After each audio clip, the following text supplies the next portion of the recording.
terjadi mau tidak mau kita harus bilang. Kalau kemudian ternyata faktanya dan seterusnya anggota kita tetap harus di PHK, karena awalnya tadi kan tugas kita menurut undang-undangan, pengusaha dan serikat pekerja harus berusaha semaksimal mungkin untuk mencegah terjadinya PHK. Tugas kita pertama itu. Jadi tugas kita itu mencegah PHK. Kalau PHK tidak bisa dihindari, maka yuk cari apa yang bisa kita berikan secara maksimal kepada anggota. Ini kan harusnya kesalahan berat, dia nggak dapat pesangon, cuma kita bela ya Pak, dia kan masa kerjanya sudah 30 tahun, masa mediasi. Itu step kedua, kalau tidak bisa dihindari, bagaimana dia mendapatkan organisasi yang lebih baik. Itu tugas kita dalam pembela. Yang berikutnya tugas ketiga itu adalah tugas mensejahterakan. Nah ini yang perlu konsep, ya. Dan ini sifatnya lebih panjang dari yang dua tadi. Dan sebagian besar konsep kesejahteraan itu ada dalam PKB. Ini udah punya PKB ya? PKB itu punya PKB? Sudah, alhamdulillah. Kalau belum punya kan, bagaimana sih merumuskan makan, terus apa lagi? Misalkan di situasi atau retail itu skup kerjanya apa tuh? Di dalam assembly atau apa? Transportasi. Oh, oke. Transportasi. Sopir truk. Itu tetapnya ada AC-nya nggak? Tetap yang odong-odong, kebanyakan odong-odong yang harus buka kaca. Harus jalan di jalan umum nggak? Atau cuma transportasi di jalan publik? Ya, oke. Katakanlah mayoritas truk itu kan nggak ada AC-nya, sehingga kacanya harus dibuka. Berdebu nggak kita? Berdebu. Jadi pulang tuh harus skincare ya. Pak kita minta tunjangan skincare, oke lah, nggak usah skincare lah. Tunjangan debu, boleh nggak? Organisasi kita yang secara keorganisasian kita diatur oleh perangkat organisasi dan juga oleh konstitusi organisasi kita juga pada dasar.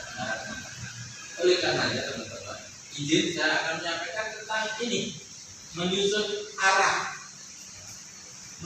arah organisasi dengan kepemimpinan kolektif. Jadi ibaratnya ini POK mau dibawa kemana nih? Mau dibawa kemana nih? Jalan nih. Mau dibawa kemana?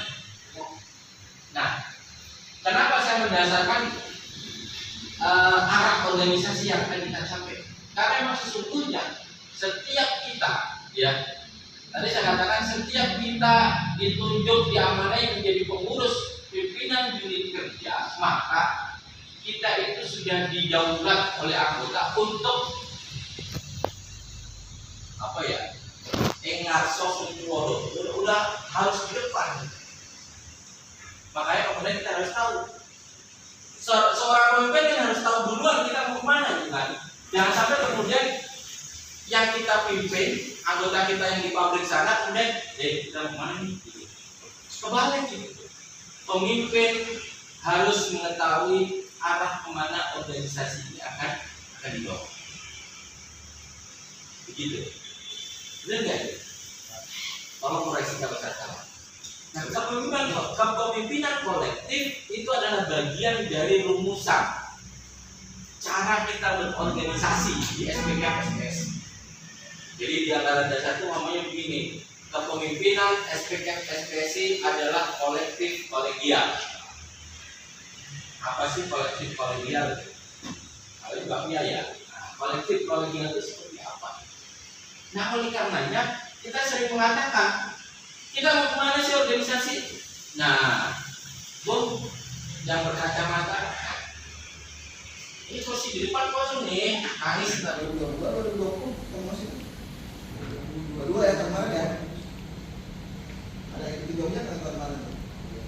Jadi kalau menurut hasil Munas, ini berbagai tugas yang harus dilaksanakan oleh PPK.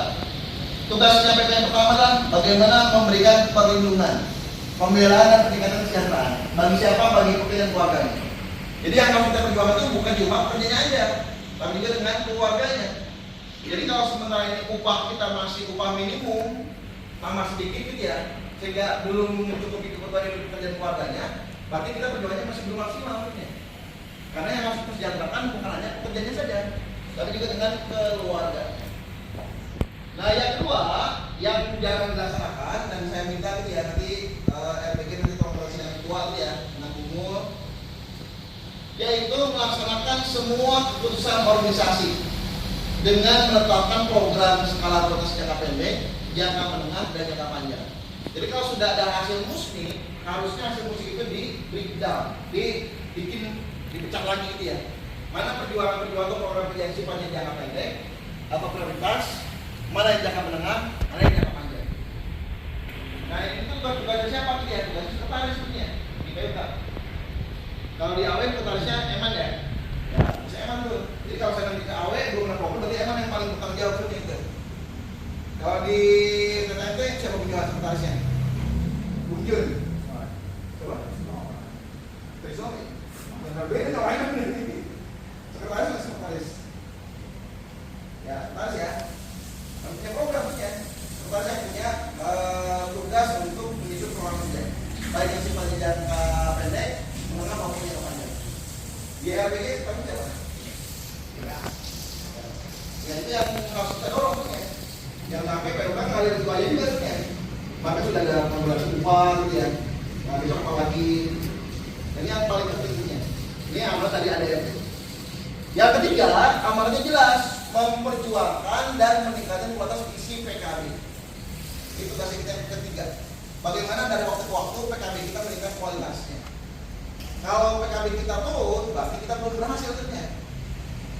Jadi setidak-tidaknya menjaga kualitas isi PKB. Ya kalau bisa ya meningkat. Dalam tiga simbolisasi yang utama mau bicara apa? Darat, laut, darat.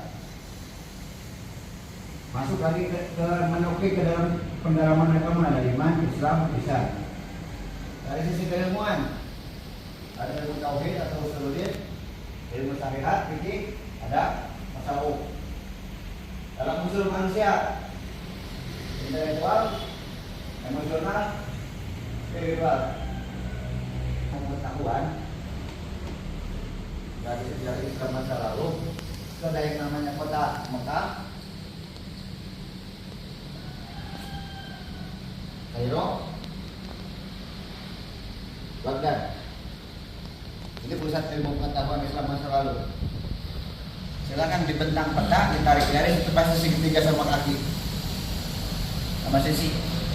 Simbol, bukan kebetulan. Ini memang selalu disimbolkan dengan hal-hal yang seperti lebih jauh lagi. Segitiga ini menggambarkan sesuatu yang saling sinergis. Teori ini masuk ke teori pembakaran. Bisa menyala api pada saat ada unsur apa saja. Ada bahan bakar, ada percikan api, ada oksigen. Ini harus saling melengkapi. Kalau bahan bakarnya adalah benzina,